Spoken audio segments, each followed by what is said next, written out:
সংসদকে কার্যকর সংসদ করা, জনগণের প্রতিনিধি ভোটের মূল্য দেওয়ার জন্য প্রত্যেকটি রাজনৈতিক দল যারা যে অনুপাতে ভোট করে সেই অনুপাতে তাদের প্রতিনিধিত্ব সংসদে থাকবে।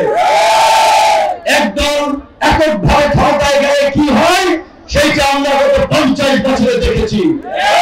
আর কোন দলকে এককভাবে ক্ষমতায় নিয়ে আমরা স্বৈরাচার ফাঁসিবাদী হতে দেব না।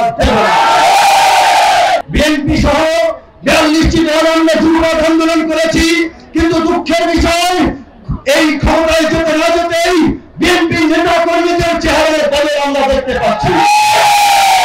আওয়ামী ফাঁসিবাদের প্রতিধ্বনি তাদের কর্মকাণ্ড শুনতে পাচ্ছি।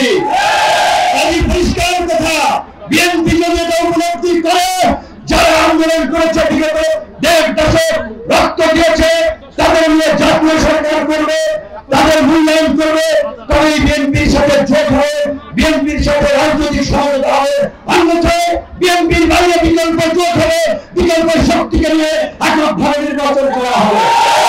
সেই ঐতিহাসিক শেখ সাহেবের কথার মতো 94 সালে ধর্মের কাহিনী বারবার বলে আসছি। আমি দখলদার চাঁদাবাজদের হটিয়েছি, পত্রিকা অফিস দখল হয়ে যাচ্ছে, গার্মেন্টস মিল ফ্যাক্টরি দখল হয়ে যাচ্ছে, ব্যবসা প্রতিষ্ঠান দখল হয়ে যাচ্ছে, মানুষের ঘের দখল হয়ে যাচ্ছে, চর দখল হয়ে যাচ্ছে।